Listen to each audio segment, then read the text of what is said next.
سوچ کی جو اگلی سٹیج پر ہم جانا چاہتے ہیں، کیونکہ یوں لگتا ہے کہ ایک ٹریڈیشنل وے میں سوچنا ہمیں ایک بند گلی میں لے گیا ہے، اور ہم as a individual personal quality جو جدید دور کی زبان ہے، احساسات ہیں، ترقی کا لیول ہے، اس تک نہیں پہنچ سکتے، اور ہم ایک تصادم کا شکار ہیں۔ تصادم کے بغیر ہمارے پاس چوائس بھی کوئی نہیں آتی۔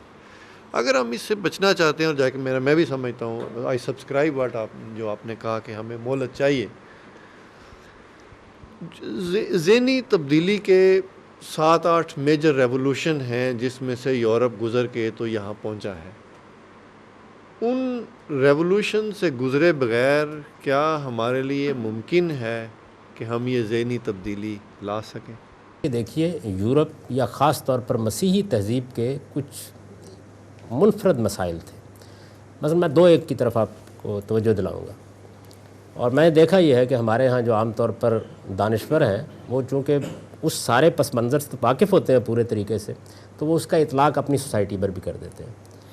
مذہب وہاں ایسے نہیں تھا جیسے ہمارے ہاں ہے، یعنی وہاں وہ چرچ کے ایک پورے نظم کی صورت اختیار کر چکا تھا۔ وہاں پاپائیت ایک پورے نظام میں ڈھل چکی تھی، اور کچھ افراد متعین ہو جاتے تھے ایک خاص نظام کے ذریعے سے، جو کچھ کہیں گے وہی مذہب قرار پائے گا۔ پاپائیت، تھیوکریسی، پھر اس کا سیاست کے ساتھ تعلق، اس کے سیاست پر اثرات۔ آپ جانتے ہیں کہ ایک زمانہ وہ رہا ہے کہ ہنری ہشتم کس طریقے سے منت کرتا رہا اور پوپ نے دروازہ کھولنے سے انکار کر دیا تھا۔ سیاسی اثر و رسوخ اس انتہا کا تھا جی، یہ صورتحال تھی۔ تو یہ صورتحال ہمارے ہاں کبھی ہوئی نہیں۔ ہمارے ہاں تو بیچارہ مولوی ہمیشہ پھٹے پرانے کپڑوں کے ساتھ یہ کام کرتا رہا ہے، اور زیادہ تر تعذیب کا شکار رہا ہے۔ کوئی اس نوعیت کا ادارہ بنا ہی نہیں۔ عام طور پر لوگوں نے کچھ مذہبی اثرات کے تحت کچھ امام، کچھ ائمہ اربعہ اور اس طرح کی تعبیریں اختیار بھی کیں، لیکن بحیثیت مجموعی سوسائٹی میں اس کو کبھی وہ حیثیت حاصل نہیں ہو سکی۔ تو ایک چیز یہ ہے کہ جس میں یہ معاملہ نہیں۔ دوسری چیز جو ہے وہ یہ ہے کہ وہاں جو مذہب کا معاملہ تھا، لوگ کہتے ہیں کہ وہاں انہوں نے مذہب کو سیاست سے الگ کر دیا، اور چرچ کو سیاست سے الگ کیا۔ مذہب تو پہلے ہی سیاست سے الگ تھا۔ یعنی سینٹ پال نے جب عیسائیت میں ایک نیا رخ دیا ہے اور یہ کہا کہ اب تورات کی شریعت صرف یہود کے لیے ہے یا اسرائیلی خاندانوں کے لیے ہے، تو اس کا مطلب یہ ہوا کہ قانون ختم ہو گیا۔ جب قانون ختم ہو گیا تو ظاہر ہے کہ مذہب اپنی اساس میں اسٹیٹ سے متعلق نہیں رہا، وہ تو اصل میں فرد سے بھی صرف اخلاقی اصولوں پر متعلق رہ گیا۔ تو وہاں وہ مسئلہ ہی نہیں تھا جو مسائل مثال کے طور پر ہمارے یہاں ہیں۔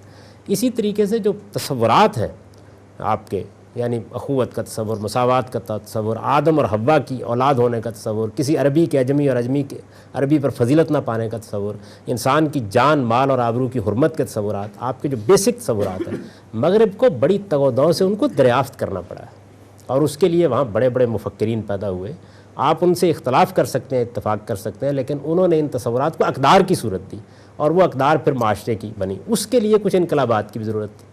جیسے میں نے ابھی اپنی گفتگو میں یہ اشارہ کیا تھا کہ ان کو ضرورت تھی کہ ان کے مذہب کو ریفارم کیا جائے۔